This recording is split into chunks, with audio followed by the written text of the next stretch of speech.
Muito boa noite, ouvintes, espectadores, seguidores do Porto Alegre 24 Horas e da Rádio Acústica de Camaquã. Professor, primeira vez na vida, professor, que eu espero um general sem ficar 3 horas no sol, fazendo continência, sabe, e não finge um desmaio. A primeira vez, professor, entendeu? Conheça um pouco mais do nosso convidado de hoje. General Mourão é gaúcho. Nascido em Porto Alegre no ano de 1953. Passou parte da sua infância na cidade natal de sua mãe, Bagé, na região da Campanha. Retornou a Porto Alegre, onde concluiu o ensino médio no Colégio Militar, até ingressar no Exército Brasileiro em 1982, na Academia Militar das Agulhas Negras. Filho do general de divisão Antônio Hamilton Mourão e de Wanda Coronel Martins Mourão. Marido de Paula, pai do Antônio e da Renata, avô de 5 netos. Atualmente, vice-presidente da República eleito e candidato ao Senado pelo Partido Republicanos. Quem passa pelo raio-x de hoje é Hamilton Mourão. Muito boa noite, General Mourão, tudo bem? Obrigado pelo seu tempo, sua paciência conosco e obrigado por ter vindo. Nada, Diego, tranquilo. Uma boa noite aí para ti, para o professor e para todo mundo que está nos acompanhando aí nesse teu grande show que você faz aqui, movimentando aí a galera. A gente tenta aí, vamos para cima. E aí, professor, boa noite. Boa noite, Diego, tudo bem? Tudo ótimo, só o Inter que não me ajuda, mas o resto tá tranquilo. Não nos Tá em ajuda. segundo lugar, Não, Diego. mas Pô, tu quer melhor? Pô. É que nem minha ex-mulher, só me ilude. Só me ilude. Que isso, rapaz. O Inter vai longe, hein? Professor, pode começar, professor. Já dá boa noite também, não deu boa noite, tá mal-humorado hoje? O que houve? Não, boa noite, boa tá. noite. Boa noite, candidato. Vamos começar. O tema do Senado é um tema relevante, é uma eleição que a população não está muito acostumada. É importante discutir bastante o papel do senador. O Senado representa os estados, temos uma eleição singular, ou seja, uma eleição apenas uma vaga em disputa. E o dono da cadeira saiu fora aí. Vamos falar, eu gosto de lembrar disso. Tem uns que vieram aqui antes já caíram. Isso. E, enfim, é uma eleição que se discute também muito o papel mesmo de o que o senador pode fazer para colaborar também com a unidade federativa a qual ele representa. O senhor é candidato ao Senado, imagino que o senhor defenda a instituição Senado, a permanência da instituição. Por outro lado, ela é muito criticada também por não estar exercendo, por exercer um papel de corte revisora. Precisamos reformar o Senado também como instituição? Ele precisa estar mais próximo da população ou ele funciona bem, candidatos? Olha, professor, essa questão, sempre é o seguinte, se a instituição não funciona bem, a pessoa pensa em reformar a instituição. Mas, na realidade, vou falar aqui uma linguagem que a turma compreende, são aqueles bichinhos de orelha que estão lá dentro. Então, a gente tem que ter gente com melhor capacidade, mais dedicada à questão política, à questão dos seus estados, para que o Senado funcione melhor. Eu acho que é importante que as pessoas compreendam que o equilíbrio entre a federação ele é dado exatamente pelo Senado, porque na Câmara de Deputados a representação é de acordo com a população de cada estado. Então, óbvio que aqueles estados que são mais populosos, ele tem uma representação maior, mesmo havendo um número mínimo de deputados e um número máximo por cada estado. O Senado, não. Todos os estados, por menor que sejam, pega lá uma Alagoas, que é pequenininha, ele tem 3 senadores, o Amazonas, que tem 1 milhão de quilômetros quadrados, também tem 3. Então, eu acho que isso é fundamental para o sistema federativo que nós vivemos. Agora, quem está lá dentro do Senado tem que fazer o seu trabalho. Muito bem. Candidato, estou lhe chamando de candidato, mas o senhor é vice-presidente. Gostaria de lhe ouvir também, eu já lhe ouvi falando sobre isso em outras entrevistas, mas é importante também para o nosso ouvinte. Por que não uma nova candidatura à vice-presidência? O senhor participou de uma chapa que foi vencedora no pleito passado. Bem, esse foi um acerto que nós fizemos, o presidente Bolsonaro e eu, muito claramente em cima daquilo que nós consideramos que foi um capital político que foi construído por mim, ao longo aí da minha carreira militar, e mais nesses 4 anos como vice-presidente, que é importante que eu tive uma exposição nacional, diariamente. E o presidente compreendeu que nós tínhamos que aproveitar esse meu capital político e, obviamente, o caminho seria o Senado, e o Senado pelo Rio Grande do Sul, para que a gente aumentasse a nossa bancada e a nossa capacidade de ter uma negociação mais eficiente dentro do parlamento. Já o senhor tocou na minha próxima pergunta. E por que o Rio Grande do Sul? O senhor é gaúcho, por óbvio, mas como militar, mais de 4 décadas exercendo o serviço militar em unidades diferentes da federação. Por que o Rio Grande do Sul? Por que o seu estado natal? O Rio Grande do Sul, eu considero, né, o lugar onde a disputa, né, seria travada em cima de ideias, seria uma disputa, vamos dizer assim, mais mostrando a realidade da política, né, pela qualidade até dos meus opositores ou dos outros candidatos, vamos dizer assim, que estão aqui. E, óbvio, né, o Rio Grande do Sul é o estado que eu me identifico, foi onde eu nasci, eu vivi 27 anos da minha vida aqui, e vivi em todas as fases, né, porque às vezes você pode ter vivido só determinado período, mas eu não. Eu fui menino, fui adolescente, fui adulto jovem, fui adulto maduro e já fui também, vamos dizer assim, idoso aqui, né, porque a última vez que eu vim servir aqui no Rio Grande do Sul eu já tinha mais de 60 anos. Pô. Ok.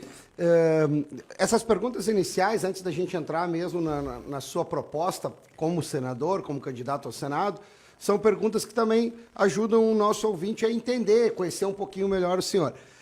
Também uma das questões que o senhor mencionou é a questão da importância da instituição. E eu compartilho da mesma ideia em relação também aos partidos políticos. O senhor foi candidato por um partido político na eleição à vice-presidência, depois deixou esse partido, hoje o senhor é candidato por um outro partido. Por que a mudança de partido? E, principalmente, as lideranças hoje são maiores do que os partidos estão enfraquecidos, precisamos rever o sistema partidário? É uma pergunta bem complexa aí, né, professor? Eu fui candidato pelo PRTB, o PRTB dentro da cláusula de barreira, né, então é importante que as pessoas que estão nos acompanhando, que como uma forma da gente tentar disciplinar e reduzir o número de partidos políticos existentes e que eles realmente estejam sintonizados, não é, com as ideias da nossa população, se criou esse mecanismo. Então, na eleição de 2018, um partido, para continuar a ter acesso a fundo, estar representado, ele tinha que eleger 9 deputados em 9 estados ou ter 1,5% dos votos em, no mínimo, 9 estados. O PRTB não atingiu isso e, consequentemente, é um partido que estava no limbo. E, para eu disputar uma eleição como esta, agora, principalmente a partir do momento que o financiamento da eleição é um financiamento público, era necessário que eu trocasse de partido, e aí eu vim para o Republicanos. Como que o senhor vê essa divisão partidária hoje? É caótica, né? Eu acho que agora nós vamos para uma segunda etapa da cláusula de barreira, né? Agora, em vez de ser 9, vão ser 12 deputados, em vez de ser 1,5%, é 2%, mas eu acho que é o grande movimento que nós temos que fazer para enxugar o quadro partidário e fazer com que, né, os partidos estejam perfeitamente identificados com a população, seria o voto distrital. Né? E é importante que as pessoas entendam que dentro do voto distrital, vamos olhar assim, aqui no Rio Grande do Sul nós temos 32 ou 31 deputados que podem ser eleitos para a Câmara Federal, nós teríamos 32 distritos, e nesse distrito cada partido apresentaria apenas um candidato. Então, isso tornaria a eleição mais barata. E justo. Né? E, principalmente, aproximaria o eleitor do eleito e fortaleceria o partido. Né? Você sabe que no distrito, vamos dizer assim, nordeste do estado, o partido forte lá é o partido A, no noroeste é o partido B. E isso, então, eu acho que reduziria esse número de partidos. Eu acho que o ideal aqui é entre 5 e 7, que revelariam realmente qual é o pensamento predominante dentro da nossa população. Muito bem. Bom, eu ainda queria seguir nessa linha, mas o senhor tocou nessa questão dos partidos, a partir da pergunta do Diego, acho que é importante. De fato, a reforma política, já fizemos algumas reformas no Legislativo, da Constituição de 88 para cá, no sistema partidário, no sistema eleitoral, mas uma reforma política de vulto nunca fizemos. Porém, para que uma reforma política aconteça, o parlamento tem que votar essa reforma.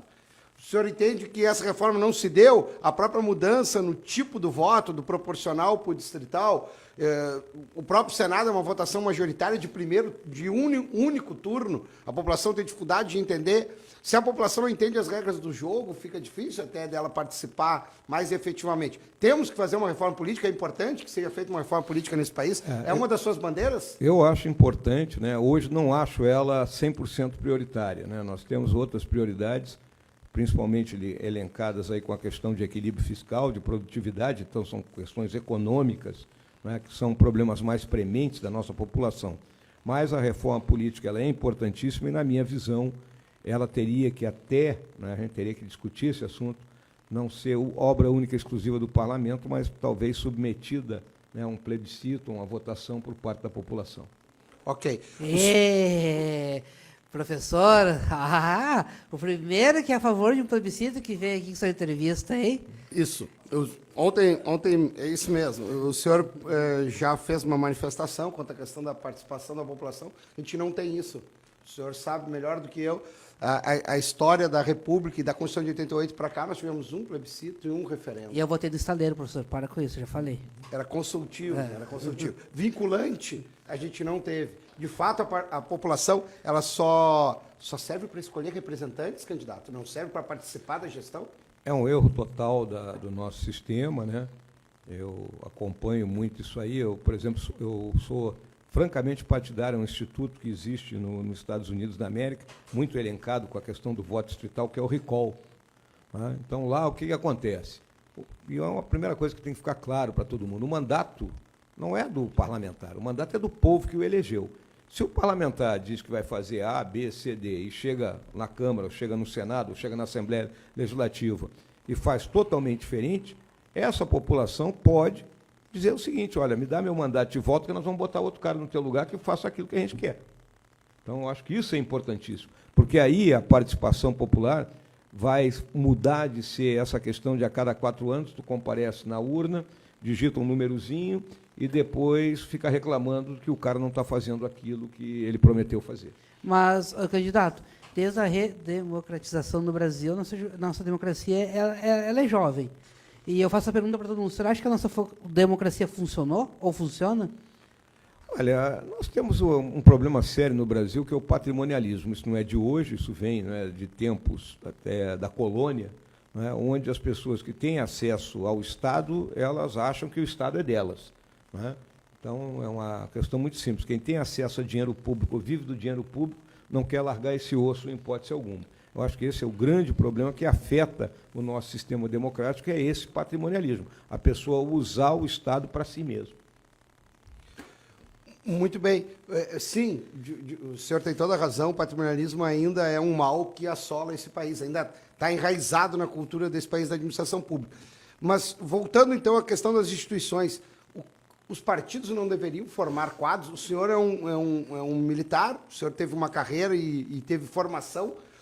Quando a gente olha para os partidos políticos e olha os cargos em comissão, a composição de ministérios, composição de primeiro escalão, será que são quadros preparados para a administração pública? E o que eu mais ouço é: poxa, entrei na administração pública, tem que fazer licitação, está tudo engessado, concurso, a iniciativa privada é mais ágil.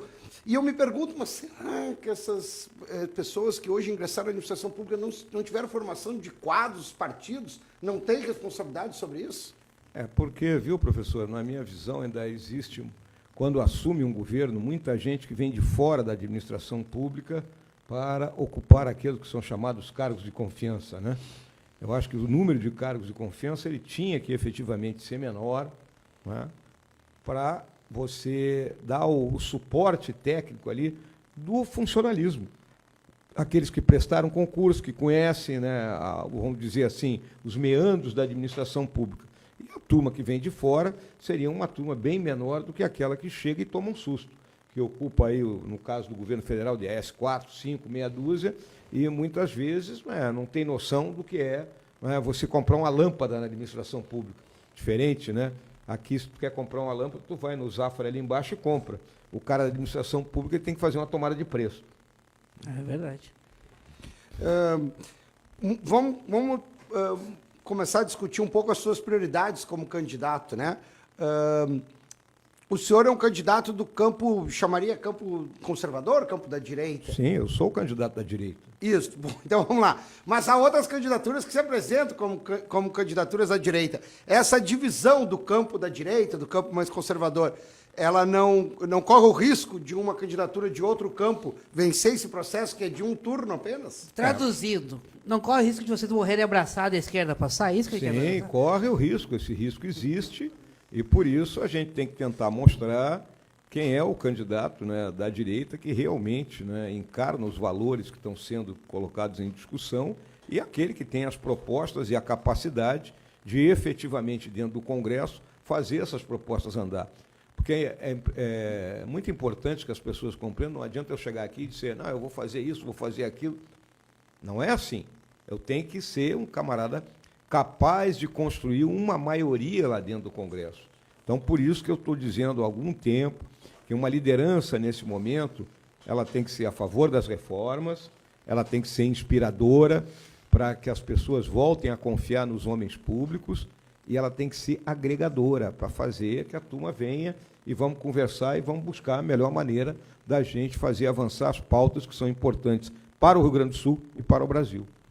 Muito bem. O eleitor também está lhe conhecendo de maneira mais particular. O senhor vem do Exército Brasileiro, o senhor tem toda uma trajetória onde a hierarquia ela é importante, ela é fundamental na organização do Exército. Eu sou do Colégio Militar, tá, general? Só para... O senhor vai participar de um colegiado, se for eleito. Num colegiado, o senhor é um entre 81 senadores. É exatamente o que eu falei agora. E como conseguir estabelecer, né, esse perfil de liderança também nesse colegiado e conseguir implementar projetos? É possível fazê-lo? Eu vejo dessa forma, professor. Eu acho que a liderança, né, eu aprendi ao longo da minha vida, ela se baseia muito no exemplo e no conhecimento. Se você dá o exemplo para os teus pares dentro lá do Senado, né, mostrando que você é um camarada com honestidade de propósito, que você não está lá para, vamos dizer assim, para se aproveitar de uma situação e demonstrar conhecimento do assunto ao qual, né, você está veiculando e com o qual você está, vamos dizer assim, lutando para que ele avance, eu acho que você tem plenas condições de agregar apoios e, consequentemente, aprovar, né, uma legislação que seja favorável. O senhor falava, quando eu lhe questionei sobre a reforma política, o senhor disse, olha, acho que ela é importante, mas temos outras prioridades. Quais seriam as suas prioridades do ponto de vista de reformas legais, constitucionais? Olha, hoje nós temos duas reformas que são fundamentais. Uma é a reforma administrativa, que é fundamental para que o Estado brasileiro atinja, né, uma situação de solvência e de equilíbrio fiscal. Nós temos hoje um Estado que é inchado, um Estado que ele cobra muito e entrega pouco, não porque ele não deseja entregar, mas pelos custos que ele tem. Então, a reforma administrativa, que é uma reorganização, vamos dizer, do Estado, com mais digitalização, com menos burocracia, né, com você podendo transferir funcionários de um setor para outro, sem o cara dizer, mas eu fiz concurso para A e agora você está me colocando para trabalhar em B, coisa que qualquer empresa privada você faz. Né? Aqui na tua empresa, se tu tiver que botar o cara ali para... Não, eu só estou no computador. Não, agora tu vai manejar a câmera. O cara vai manejar a câmera. O Pita até dirige. Até dirige, pois é. Então, isso não ocorre em nível governamental. Então, é importante uma reorganização da escala salarial dentro da carreira pública. Né? Você tem carreiras onde a pessoa entra praticamente ganhando o final da carreira e outras que o cara entra ganhando mal e fica patinando naquilo ali. Então, pelo mérito, né, o funcionário ascender, valorizando, né, efetivamente o funcionário público. A produtividade. Então, a reforma administrativa é importante para o equilíbrio fiscal. E a outra é a reforma tributária. O nosso sistema tributário é uma bola de ferro, não é, que todo mundo que investe, trabalha e produz no Brasil tem amarrada no pé, porque ele é caro e é complicado. Então, nós precisamos reorganizar esse sistema num primeiro momento, para que todo mundo entenda qual é o imposto que está pagando, e, num segundo momento, reduzir essa carga. Isso vai fazer o quê? Com que se aumente a produtividade. Ao aumentar a produtividade, eu vou gerar mais emprego, mais renda, e, consequentemente, eu terei uma arrecadação maior. Hoje, o que acontece é que eu estou matando a galinha dos ovos de ouro com o sistema que eu tenho. Mas, presidente, nesses 4 anos, teve uma pandemia no meio, o governo atual trabalhou para que isso acontecesse? Continua trabalhando? É uma visão também? Hoje, em questão da reforma administrativa, nós enviamos um projeto ao Congresso no ano de 2020, ficou parado lá, está parado até hoje, porque é um assunto, né, vamos dizer assim, que é polêmico. Mexer em vespeiro. Vai mexer em vespeiro, mas você tem que mexer. Porque se nós não mexermos, o país vai continuar marcando passo. É importante que as pessoas que estão nos acompanhando aqui entendam que governo não gera dinheiro, gente. O governo não tem uma maquininha lá que ele gira e produz dinheiro. De onde é que sai o dinheiro do governo? Do imposto que tu paga, quando vai comprar o pãozinho, não é? Quando vai botar gasolina no carro, não é? Quando vai comprar um móvel na loja, tem imposto para tudo que é lado. Aí o cara pensa que o imposto é só imposto de renda? Não é. Né? Então, tem que entender isso aí. O último governo reformista que a gente teve foi do Temer, né, professor? Sim, mas, por exemplo, o senhor mencionou duas reformas prioritárias, reforma administrativa e reforma tributária. Muito bem. Normalmente eu não vejo, na maioria das candidaturas, propostas de reformas que tratem da despesa e da receita. Normalmente eu vejo candidaturas que falam muito da despesa de um lado ou só da receita. O senhor propôs duas reformas importantes, uma da despesa e uma da receita. A PEC 32, que é a PEC da reforma administrativa de 2020, ela de fato não caminhou. Uma das críticas que se fez a ela é que o governo enviou para o Congresso sem negociar antes o texto, ou seja, não conversou com os sindicatos, não conversou com as associações dos servidores públicos, e por isso ela não houve interesse também, houve muita dificuldade de fazer avançar. Do ponto de vista da reforma tributária, queria lhe ouvir um pouquinho mais sobre essa questão, porque nós vemos hoje propostas colocadas na pauta a respeito de imposto único no âmbito da União, mas é importante que essas reformas passem por uma discussão com a população também, ou elas carecem de legitimidade quando chegam no Congresso? Talvez isso tenha feito que a 32 não tenha avançado. Eu acho difícil, na questão tributária, né, você discutir especificamente com a população. O que a população vai querer? Ela quer menos imposto. Ela não quer saber como isso vai acontecer. Né? É aquela velha história, não me interessa a cor do gato, o que interessa é que ele casse o rato. Né? Essa é a realidade quando tu fala, né, um tipo de reforma dessa natureza. Agora, hoje o que acontece? Nós temos um projeto que está no Senado, que é do ex-deputado Raul, tem um projeto que está na Câmara, que é do Bernardo Api, e tem o nosso projeto. Então, são 3 projetos que, basicamente, eles criam um imposto de valor agregado, um se chama IBS, Imposto sobre Bens e Serviços, o outro é IVA mesmo, né? E, a partir daí, existe um sistema de transição até que, né, os entes federados todos tenham condições de absorver esse novo sistema. E, principalmente, por quê? Porque o imposto esse de valor agregado ele será cobrado no destino, né, que é uma discussão hoje. Porque hoje, quando você fala de ICMS, ele é um imposto que vai acumulando, aí você... Não, eu paguei 17% aqui, mas esse insumo que eu estou utilizando, agora vou mandar para Santa Catarina, lá vai me reduzir em 17%. Então, é uma confusão, uma complicação que termina, muitas vezes, a pessoa não sabendo o que tem que pagar, ou pagando errado, ou, muitas vezes, sendo multado, né, porque não fez o pagamento de forma correta. Então, a gente precisa reorganizar. E existe também a turma do imposto único, né, que seria um imposto único em cima das transações e que, óbvio, tem uma oposição muito grande para isso, porque é um imposto que não tem como fugir. Aí a turma diz assim, não, mas aí todo mundo vai trabalhar só em dinheiro vivo. Claro, o cara tem que sacar o dinheiro do banco, em algum momento ele vai pagar esse imposto, e não teria mais imposto nenhum. Né? Existem, né, várias teorias a esse respeito. Eu acho mais difícil avançar a questão do imposto único pela quantidade de interesses envolvidos. Mas essas 3 propostas elas são mais ou menos similares. Agora tem que haver a vontade política e a liderança para fazer com que isso ande. Uma das críticas que faz ao sistema tributário, Diego, é que muitos impostos nem regulamentados foram. O imposto sobre grandes fortunas colocado na Constituição de 88, até hoje não foi regulamentado e se discute muito. Portanto, por que ele não foi regulamentado? E aí fica essa discussão dos interesses. Existe, né, um lobby muito grande, né?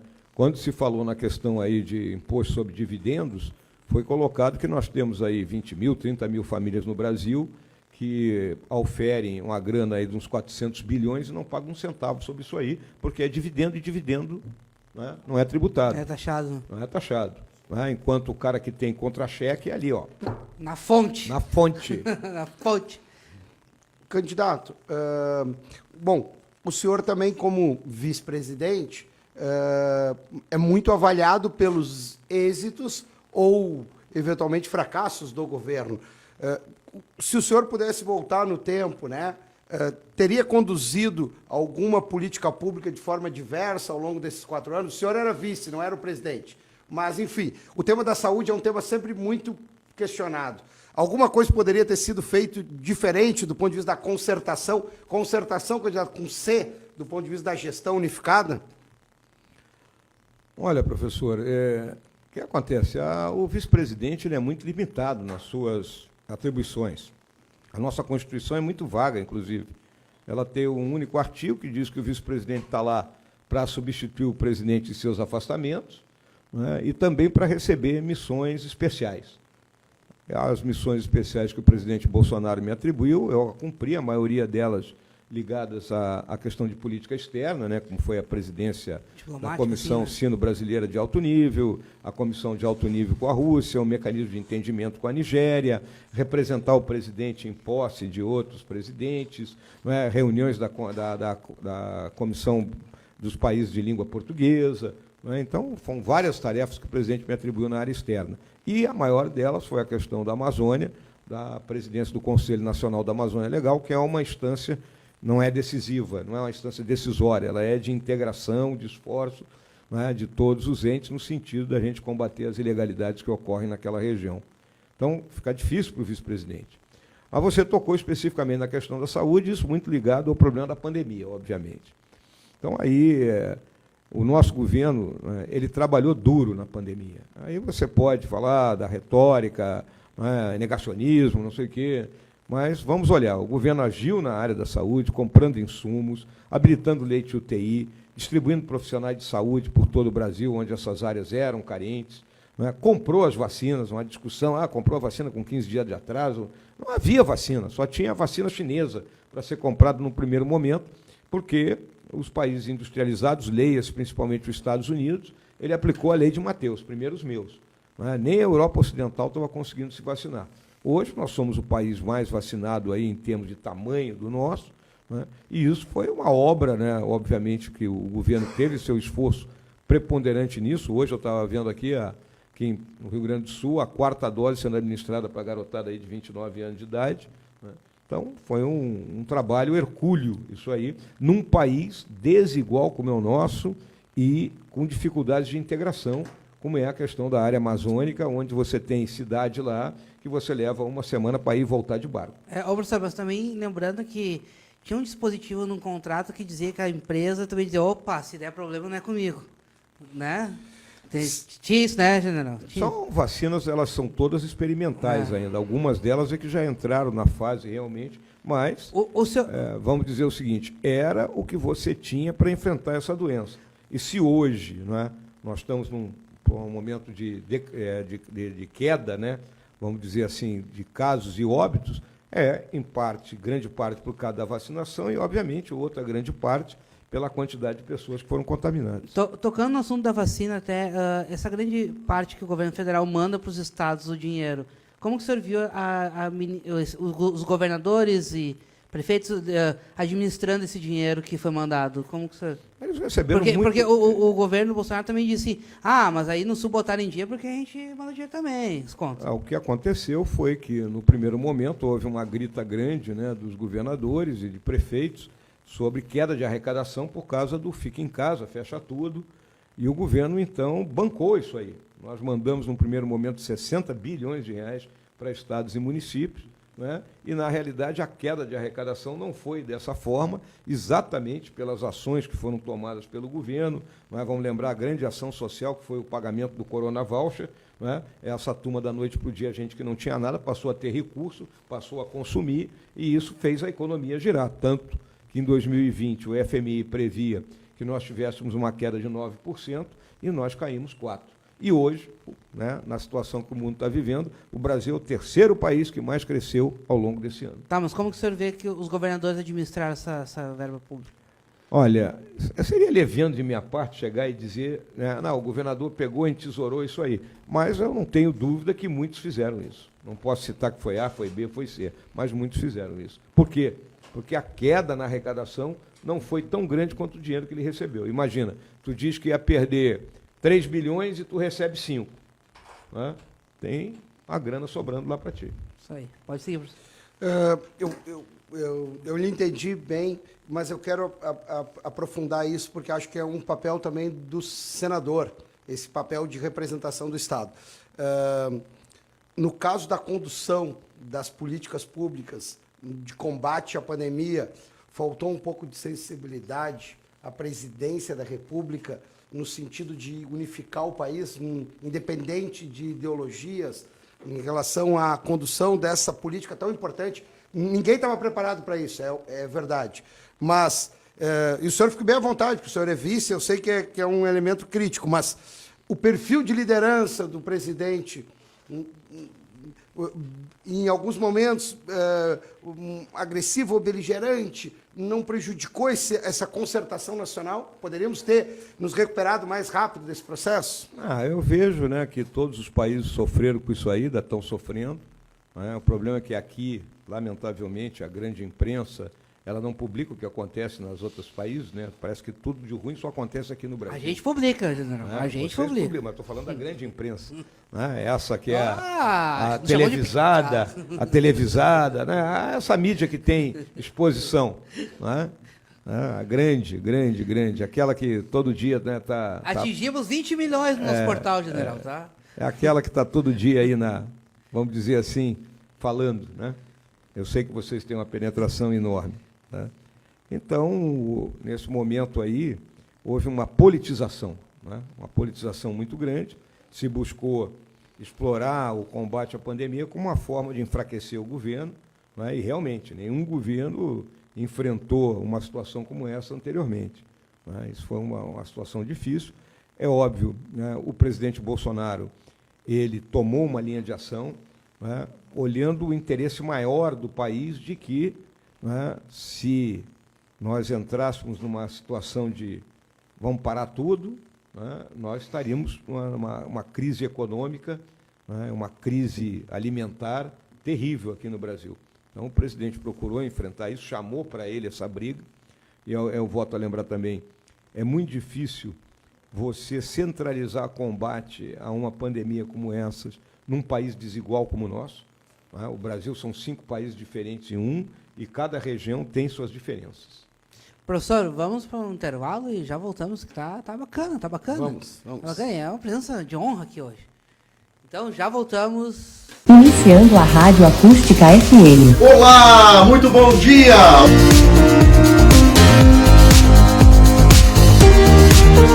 Tem vontade de conhecer o Repórter Garupa? Está conhecendo hoje. Aqui na minha casa temos água. É horrível.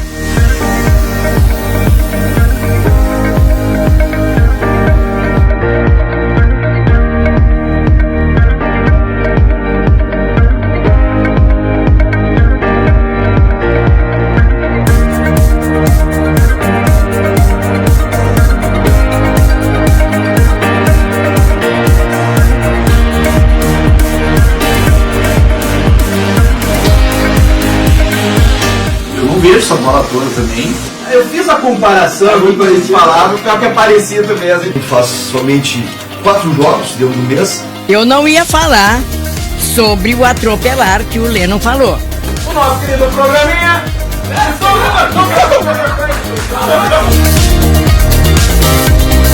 Abrindo aí a sequência de músicas. Pra você ligado aí na tarde do 97, uma ótima tarde pra você.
claramente está tendo problemas nessas relações entre legislativo, judiciário e executivo. Isso, no tocante ao STF, veio muito à tona.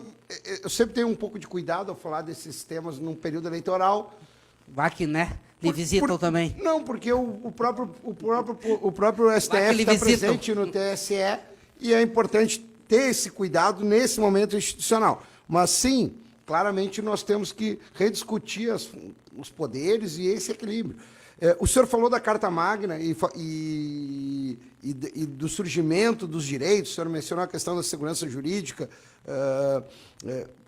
mas eu lhe ouvi muitas vezes, esses direitos, né, são o berço do que veio a ser o liberalismo depois, liberdade, igualdade formal, segurança jurídica, direito à vida, propriedade, enfim.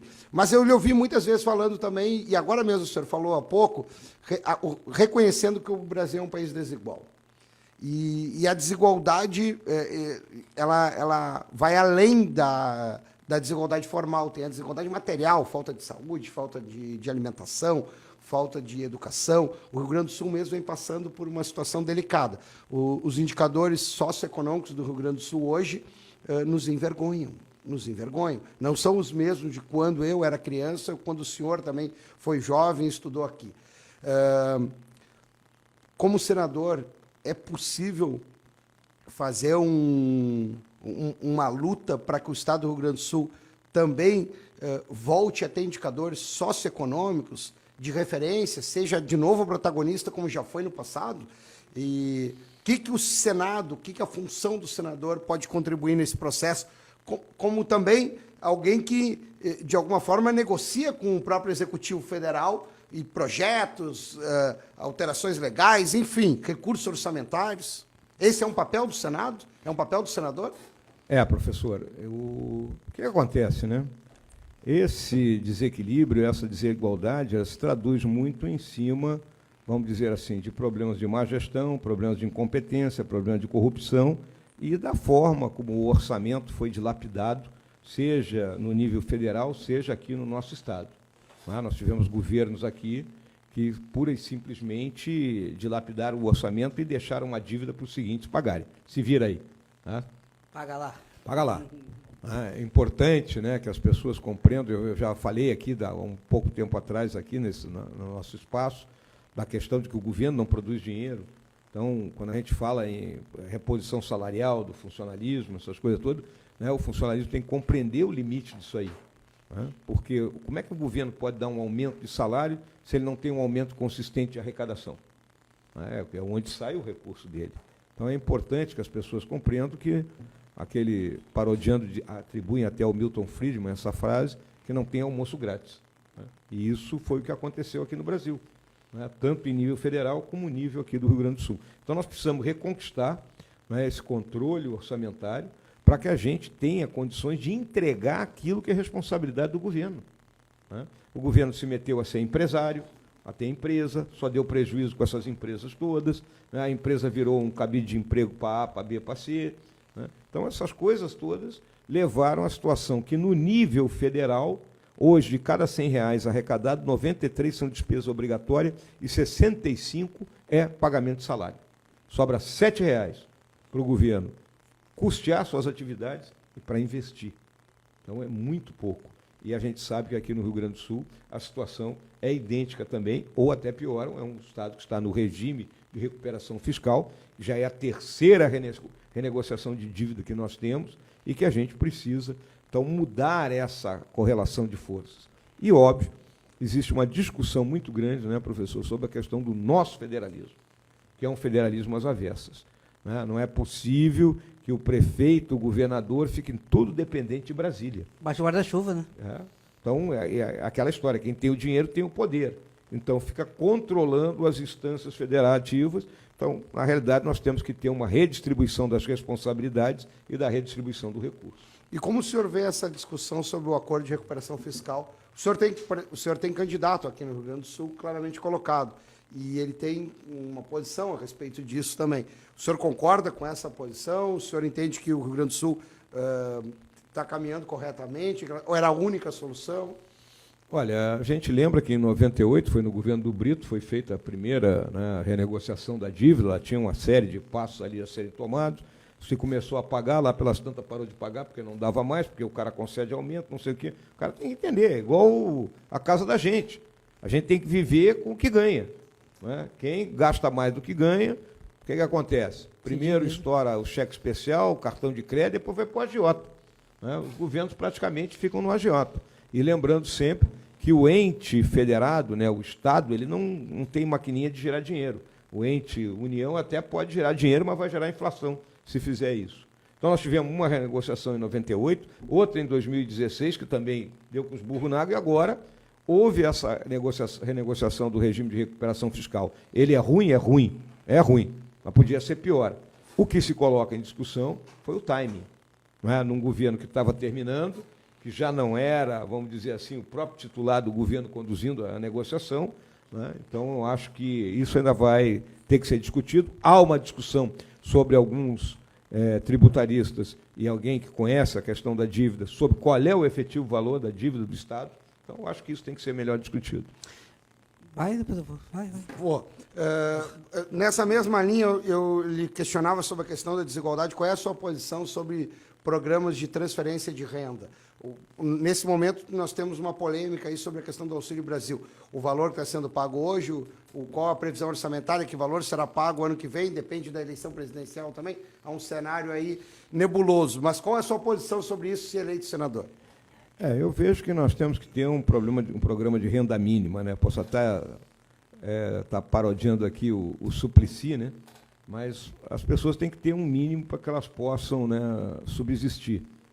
É uma situação complicada, né? Nós não conseguimos gerar emprego na quantidade necessária para que haja esse pleno emprego. Né? Temos pessoas que já naturalmente vivem em situação de desvantagem, sempre problema de doença, etc. e tal, que precisam do apoio do Estado. Então, o Estado ele tem que ser capaz de dar esse apoio, mas não precisa estar centralizado em Brasília. Imagina o cara lá em Brasília ter que centralizar o apoio a 60 milhões, 70 milhões de pessoas. Acaba havendo pagamentos indevidos, desperdício de recursos. Eu acho que isso tem que ser melhor dividido com os entes federados, né? E, principalmente, né, existem outros programas de transferência de renda que são importantes, que, por exemplo, alunos carentes em universidade. Né? Não adianta eu criar um sistema de cota na universidade pública e vai o aluno lá estudar, mas ele não tem dinheiro para pagar passagem, ele não tem dinheiro para pagar comida, ele não tem dinheiro para pagar os livros. Então, deveria ter uma renda para esse aluno até o 2º, 3º ano, vamos dizer assim, quando ele pudesse ter condições de ter um estágio remunerado e, a partir daí, ele começar a andar com os próprios passos. Então, existe muito espaço para a gente discutir isso aí. Agora eu vou, professor. O senhor é de um partido Republicanos, né? Que ele é um partido ligado à bancada evangélica, né? E a gente sabe essas discussões que geram na bancada evangélica, principalmente. E a questão do aborto, como que o senhor vê ela? Olha, eu sou um homem cristão, né? Fé católica, fui criado assim, sou conservador, e é importante que as pessoas entendam que um conservador não é uma pessoa retrógrada, é alguém que acredita que a tradição e a experiência são importantes, né? Para que você consiga, numa análise de uma situação, conseguir buscar o melhor caminho. O conservador também ele se caracteriza por entender a natureza humana, né? A esquerda, por exemplo, que não é conservadora, ela quer sempre criar um novo homem. Né? Ela não entende que nós, seres humanos, temos as nossas imperfeições, cada um com a sua. Tá? E também entendemos o lugar de Deus. E o ponto-chave do conservadorismo é que os 3 grandes direitos, o direito à vida, o direito à liberdade, o direito à busca da felicidade, não é dádiva de governo nenhum, não é o governo que te dá isso. Ao nascer, você tem esses direitos. Então, eu sou pelo direito à vida desde a concepção. Por isso, eu sou contra o aborto. Professor? Nessa mesma linha, o Diego fez uma pergunta sobre questão de valores. Queria lhe ouvir. Faço essa pergunta sempre para os candidatos, seja ao Senado, seja ao governo do Estado. Quando o senhor pensa no Estado, qual é o papel do Estado para o senhor? Né? Ou seja, o senhor se classifica como um liberal, o Estado não deve fazer intervenção na economia, e vir criticando agora a criação de empresas públicas, por exemplo. Como o senhor enxerga o papel do Estado? Ou seja, quais são as funções primordiais do Estado? O Estado tem vamos dizer assim, 2 vias de acesso, né, que ele tem que percorrer. Uma via de acesso é a via de acesso das questões sociais, onde tem que orientar a questão da saúde, a questão da educação, a questão da segurança/defesa. São responsabilidades do Estado perante a sua população, e para isso que a população escolhe ter um Estado, né? E a outra é a produtividade, o Estado permitir que os empreendedores, os produtores, os trabalhadores, né, encontrem o melhor ambiente possível para exercer a sua atividade profissional. E aí o Estado tem que ser o indutor do crescimento e não um criador de casos. O Estado não pode ser um criador de casos, aquele que nada pode, né? Muito pelo contrário. E nessa questão toda, né, o Estado, ele é que tem que provar que você está errado, e não você provar que está certo.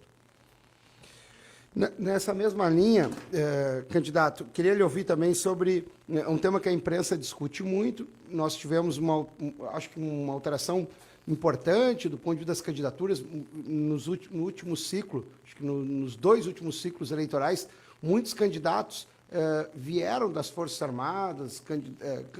Normalmente, nós não víamos o senhor mesmo como candidato à vice-presidência. Ou seja, nós não vimos essa presença de maneira tão marcante. Isso, às vezes, é explorado pela imprensa de maneira absolutamente diversa. Qual é o papel das Forças Armadas? Qual é o papel das Forças Armadas dentro do Estado? É o papel constitucional? Papel constitucional. As Forças Armadas estão muito bem caracterizadas as suas tarefas no artigo 142, como instituições nacionais permanentes, organizadas com base na hierarquia da disciplina, sob a autoridade suprema do Presidente da República, e tendo como missão a defesa da pátria, a garantia dos poderes constitucionais e, por iniciativa de qualquer um destes, da lei e da ordem. Observem essas 3 missões. É importante que vocês tenham noção de que nós temos 4 objetivos nacionais permanentes: a integridade do nosso território, a integridade do patrimônio, a democracia e a paz social. Então, olhem as missões. Defesa da pátria é a integridade do território e a integridade do patrimônio. Garantia dos poderes constitucionais é democracia. E garantia da lei e da ordem é a paz social. Professor, eu queria fazer uma pergunta antes, até porque o meu médico está aqui nesse recinto, o doutor Eduardo Trindade. O papel do IP hoje, como que o senhor vê o IP ali, que está todo endividado, né? Estão pagando pouco, né, estão pagando pouco, né? Estão pagando. E como é que o senhor vê o papel do IP hoje aqui também? Olha, Diego, eu fui gestor de plano de saúde, fui gestor do Fundo de Saúde do Exército. E aí as pessoas... o FUSEX. Ah, peguei um dinheirinho lá. Pegou um dinheirinho lá, o FUSEX. O Fundo de Saúde, né, o setor da saúde, ele tem 4 atores, todos com as suas necessidades. Então, o doutor Trindade está ali, ele sabe disso, que é o paciente, o médico, o hospital e o plano de saúde. Então, não é um setor simples. É um setor onde a tecnologia ela não barateia custos, ela encarece os custos. E existe a chamada inflação médica pelas pesquisas que são feitas por um remédio novo. Aí o cara diz assim, não, agora o remédio que vai curar o câncer é a pílula de não sei das quantas. E o cara, não, eu quero isso aí, daí essa discussão que teve agora sobre procedimentos, né, que podem ser pagos, que procedimento que não pode ser pago, aí a gritaria do plano de saúde, porque ele não vai conseguir arcar com aquilo. Então, é um setor extremamente complicado, né? Não é simples. E aí, o nosso instituto aqui, o IP, né, ele traz, né, vamos dizer assim, um passivo, são os esqueletos. Né? Eu, quando assumi o Fundo de Saúde do Exército, nós éramos cheios de esqueleto, porque o cara vai fazendo conta, vai fazendo dívida, e daqui a pouco, né, não sabem fazer auditoria, né, a auditoria de contas médicas é um troço importante. Já ouviu falar nisso aí? Não, é. Tu sabe que quando morre um cara no hospital, tu tem que estar lá em cima, fazer uma auditoria B, porque a conta do morto é igual incêndio em quartel. Só colocando. Vai colocando tudo lá dentro, pô. Então essas coisas, os planos têm... Então, morreu, me dá essa gestão aqui, né? Então, é uma questão de gestão. Tem que haver uma gestão, não é? Usar os equipamentos, a tecnologia da informação, inteligência artificial. Por exemplo, eu, quando era gestor no Fundo de Saúde, nós criamos a nossa tecnologia, a nossa parte de controle. Eu, do meu computador, eu sabia todos os gastos que estavam sendo feitos diariamente, e quando eu via que algo estava em algum descompasso, eu já acionava, né, o responsável por aquilo ali. Então, tem que haver uma gestão muito forte. Professor. Eu quero voltar àquela questão do papel do Estado. Assim, um dos debates, aqui no Rio Grande do Sul, esse debate, o senhor sabe, ele é muito delicado. No Brasil também, que é o debate sobre as privatizações. E no Rio Grande do Sul, esse debate, há processo eleitoral para a escolha de governador, há o debate sobre privatizações. O governador, o ex-governador fugiu do plebiscito, alterou a Constituição Estadual para não realizar o plebiscito e da privatização Eu da falei CE. ontem que ele ia passar nos pila. Eu falei para ele, não vai passar nos pila, mas sou, hein? Vai passar Isso, nos ele pila. não, e ele deixou em Falei. aberto que o Banrisul, ou seja. Mas, enfim, o governo federal também anunciou no início lá de 2019 um programa grande de privatizações, acabou não se realizando. Claro, questão da pandemia provavelmente tenha dificultado um pouco esse processo. Mas acabou que o grande programa de privatizações não decolou. Mas qual é a sua posição especificamente sobre 3 instituições? Caixa Econômica Federal, Banco do Brasil e Petrobras. Olha, hoje eu vejo que essas 3 instituições especificamente, né, elas não têm problema de gestão, elas estão dando lucro. Né? Petrobras, então, nem se fala. O problema da Petrobras foi a gestão anterior, lá do governo do Partido dos Trabalhadores, que dilapidou a empresa, deixou com uma dívida brutal. Né? O próprio Banco do Brasil, hoje, ele é praticamente uma SA. Né? Ele não é mais uma instituição 100% controlada pelo governo. A Caixa que é mais, mas a Caixa hoje é uma instituição, né, extremamente sólida. O que eu posso dizer para todo mundo, né, olhando o que eu via dentro do governo federal, né, nós temos hoje em torno de 420 empresas que são ou diretamente ou indiretamente controladas ou têm participação acionária. Dessas 420, 80 e tantos são participações direta e indireta. E participação direta são 43. Com todo o trabalho que foi feito no governo, designando gente capacitada, sem estar metida em corrupção, né, dessas 43, 19 são deficitárias. Ano passado, o Tesouro teve que botar 24,5 bilhões de reais nessas empresas. Imagina 24,5 bilhões de reais para investimento, né, vamos lá, duplicação da 290, Porto de Arroio de Sal e outras coisas que a gente fica reclamando aqui. Então, por isso que a privatização é necessária. A gente não pode arcar com uma empresa que não dá lucro. Né? Essa é uma realidade. Porque quem paga somos todos nós. Queria também tocar no tema da educação.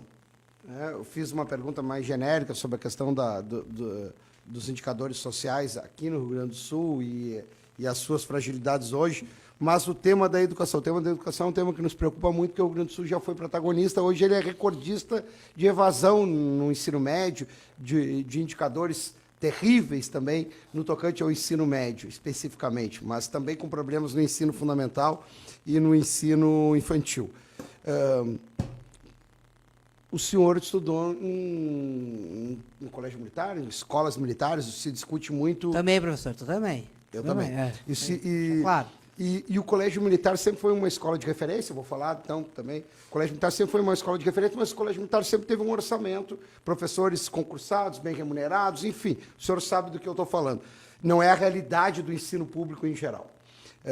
O que podemos fazer e qual o seu papel como senador para que a educação no Brasil, no Rio Grande do Sul, possa recuperar indicadores e porque um jovem mal educado vai ter dificuldade de conseguir trabalho, vai ter dificuldade de gerar renda, enfim, é um ciclo vicioso. Temos que investir mais pesado na questão da educação, é só uma questão de gestão, também é uma questão de recurso, enfim. Queria lhe ouvir um pouco sobre o tema da educação. Essa questão da educação é extremamente sensível, porque o futuro do Brasil está nela. Né? Isso não é um chavão, não é uma palavra comum aqui. Nós estamos nesse século XXI, é a era da economia do conhecimento. Se nós não temos uma mão de obra qualificada, né, nós vamos ficar marcando passo. Volta e meia eu vou a determinados lugares aí que as pessoas reclamam que não conseguem contratar gente porque não tem gente qualificada. Hoje, o brasileiro médio estuda 7 anos e meio, o americano 12 e o europeu 13. Ou seja, há uma evasão da escola. Então, nós temos que fixar, né, a criança ou adolescente na escola, por programas, né, que permitam essa permanência. Nós estamos numa inversão da curva demográfica. Nós estamos tendo um país com mais gente de idade do que gente nascendo. Para que vocês tenham uma ideia, no ano de 2005, 30 milhões de crianças e adolescentes ingressaram no sistema público. No ano de 2020, foram 22 milhões. O que eu quero caracterizar com isso aí? Que o recurso que existe hoje para a educação, ele terá menos crianças e adolescentes para trabalhar. Se ele tem menos crianças e adolescentes para trabalhar, ele tem condições de ser mais eficiente e eficaz. E aí entra exatamente essa questão da gestão. Tá? Não adianta mais ficar investindo em cimento e tijolo, construindo escola para cá ou para lá. Nós temos que passar a investir na escola de tempo integral, né, que é a que realmente vai fixar o aluno no colégio. Ao aumentarmos a escola de tempo integral, né, nós vamos ter uma melhoria de salário dos professores, porque ele vai ter que dar aula de manhã e de tarde, né, então, consequentemente, ele pode dobrar o salário dele e ter uma vida mais condigna. Selecionar os melhores nossos professores. A professora, o professor de antigamente era alguém altamente respeitado. Hoje, a maioria, né, parece que os melhores hoje não querem mais exercer essa profissão. É que dentro das comunidades também é difícil ser professor, né? É difícil, é questão de segurança. Né? Então, outra coisa, a responsabilidade no ensino é compartimentada no Brasil. Né? O governo federal é responsável pelo ensino superior, o Estado pelo segundo grau, vamos colocar aqui, o ensino médio, e o município pelo ensino fundamental. Então, essa integração de esforço tem que ser melhor colocada. Então, o que pode fazer o senador? Fiscalizar isso, né, e buscar, né, a integração, a legislação que facilite essa integração, mas, principalmente, né, uma fiscalização constante, porque volta e meia nós vemos escândalos ligados à merenda escolar, à compra de material, compra de livro, ou seja, há muito dinheiro sendo desperdiçado. Faz mais um, professor, depois eu vou para encerrarmos. Tá bem. Vou encerrar com a questão da educação, então, candidato. É possível conviver educação privada com educação pública? Porque não gera desigualdade. A mesma coisa que poderia falar da saúde. Mesma coisa. O senhor tem uma formação toda, assim como eu, no ensino público. A formação da educação, não estou nem discutindo a questão do monopólio, estou discutindo.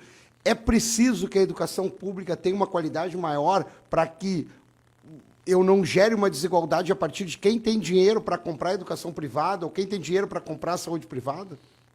Essa questão, né, veio procurando, em vez de se investir efetivamente na gestão da educação, né, e voltar a que a educação pública tivesse a qualidade que teve de outras épocas, né, porque, assim como eu estudei no Colégio Militar, antes eu estudei em escola pública. Né, no Rio de Janeiro, quando eu cheguei, eu fui estudar lá numa escolinha lá dentro do Forte São João, lá no Rio. Tá, lá existe até hoje a Escola Estácio de Sá, e dali eu saí para fazer o meu concurso de admissão para o Colégio Militar. Né? Idem. A minha professora era a dona Maria Nilza, são aquelas coisas que você não esquece jamais, que era a tua professora, como é que funcionava o processo. Então, nós nos perdemos esse processo. Né? E sempre houve essa questão. Agora, o governo, né, se discutiu há algum tempo a questão do voucher, né? Você dá um voucher para a pessoa e ela matricula onde quiser, o filho dela seria, vamos dizer, bancado pelo governo a presença da criança, do adolescente numa escola privada. É uma discussão que já houve aí, em vez de você, né, jogar uma quantidade de recursos na mão de gente que termina por desperdiçar esse recurso. Então, há muita discussão nisso aí. Eu vejo que nós temos que fazer todo o esforço possível no sentido de recuperar a qualidade do ensino público. E aí eu vou colocar um tema aqui que é espinhoso, mas eu dou minha cara a tapa nisso aí. Né? Porque nós temos que investir efetivamente, o Estado brasileiro tem que investir efetivamente em cima do ensino, desde a entrada na creche até chegar no ensino médio, que é o momento onde a pessoa mais recebe conhecimento e mais aprende. Nós gastamos muito recurso com o ensino universitário. Né? E aí, eu coloquei outro dia, numa entrevista, o problema do pagamento de mensalidade nas universidades públicas. Aí isso é um tema polêmico e tem que ser discutido sem paixões. Ou seja, aquela pessoa que ingressa na universidade pública e pode, né, pagar, vai pagar um X lá, não é igual a uma universidade privada, mas vai pagar, assegurando a partir daí uma autonomia efetiva à universidade pública. Hoje a autonomia é entre aspas, porque ela depende em tudo do governo federal. De modo que a fundação da universidade possa prestar serviço, aquele recurso arrecadado esteja na mão do reitor da universidade, essas mensalidades estejam na mão do reitor da universidade, de modo que a universidade tenha condições de se desenvolver. E o aluno que é carente, ele, obviamente, ele não vai pagar. Isso aí. Presidente. Tema espinhoso. Professor. Pode sentar o dedo aí no velho Mourão, mas a gente tem que discutir esse assunto. E aí, professor, concorda, discorda? Não, o tema, de fato, ele é um tema polêmico. Eu acho que esse debate tem que acontecer. Eu tenho uma posição contrária em relação ao pagamento de mensalidade na universidade pública, mas não tenho nenhum problema em fazer esse debate. E concordo que o ensino infantil, o ensino fundamental, o ensino médio devem ser priorizados. Evidente, devem ser priorizados. A questão que eu levantava para o candidato era exatamente o que se modificou ao longo desse percurso histórico. Por que o ensino privado passou a ser referência quando antes o ensino público era referência?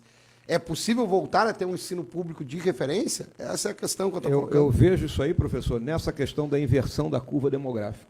É um problema sério que nós estamos enfrentando, porque nós somos um país que não chegamos à riqueza, né? Paramos na renda média e estamos diminuindo a nossa população. Tá? Mas, por outro lado, essa queda da população, ela pode beneficiar o ensino público a partir do momento em que nós teremos mais recursos para menos gente. General, então, para nós encerrarmos aqui, aconteceu um fato agora no último mês, que foi a morte da Rainha Elizabeth. E o presidente Bolsonaro vai ter que ir lá, né, prestar as condolências. E acho que é a primeira vez que acontece isso, professor. Acho que não lembro de, no meio de uma campanha eleitoral, o presidente tem que sair do país. Normalmente, o senhor teria que assumir o cargo, e agora a lei diz que o senhor não pode, tem que se afastar. Como é que funciona?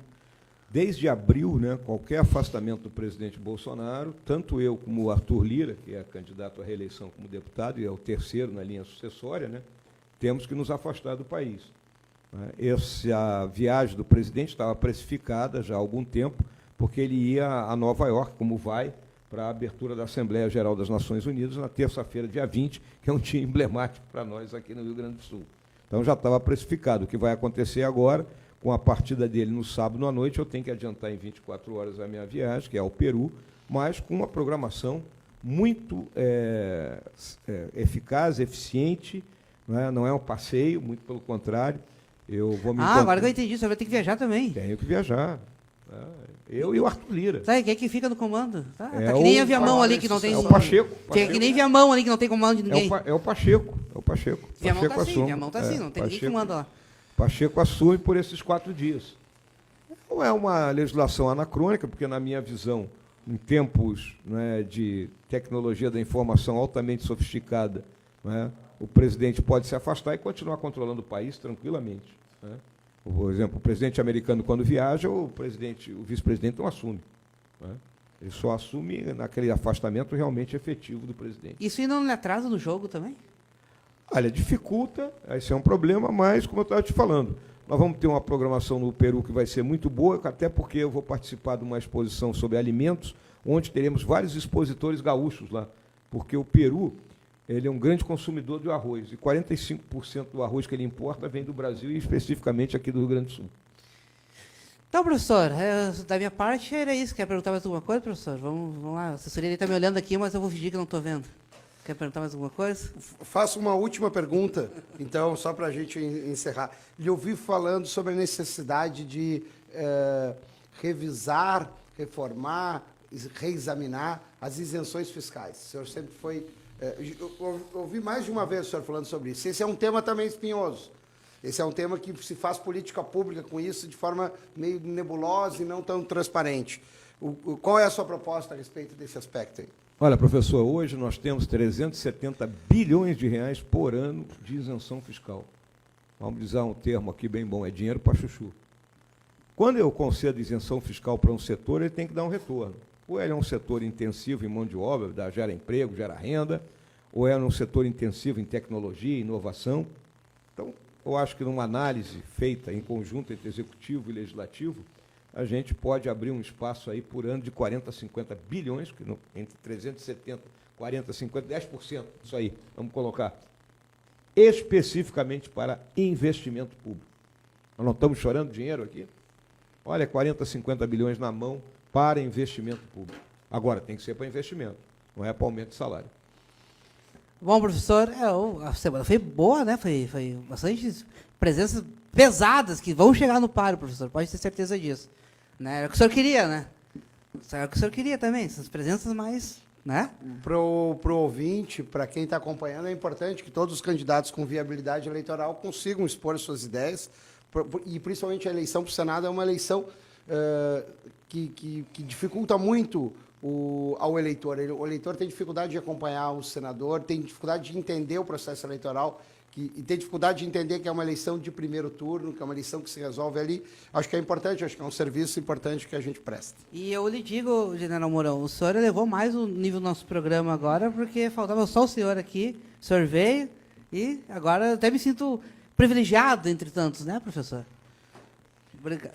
Não, Diego, o privilégio foi meu, né, de ter vindo aqui ao teu programa, ter feito esse diálogo aqui contigo, com o professor, né, que também é egresso do Colégio Militar de Porto Alegre. Eu estudei em 2 colégios militares, né, professor? Eu entrei no Colégio Militar do Rio de Janeiro e depois vim para Porto Alegre. Então, aqui fui 3 anos interno no colégio, né? Tenho uma saudade enorme ali do nosso velho casarão da Várzea, né, e de tudo aquilo que eu vivi ali. Então, somos irmãos, né, do Zum Zaravalhopum, né, e muito bom. Muito obrigado aí por essa oportunidade da gente conversar.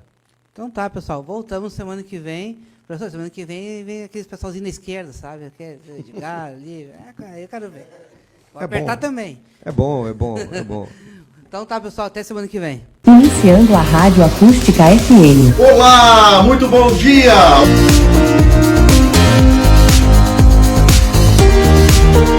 Tem vontade de conhecer o Aeroporto Garupa? Está conhecendo hoje. E aqui na minha casa temos água. É horrível.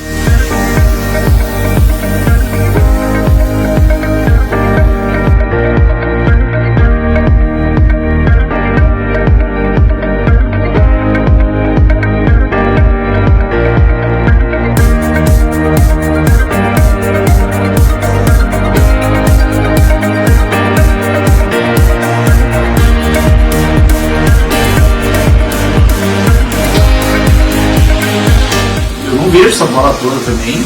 Eu fiz a comparação com o que eles falavam, pior que é parecido mesmo. Eu faço somente 4 jogos dentro do mês. Eu não ia falar sobre o atropelar que o Lennon falou. O nosso querido programinha.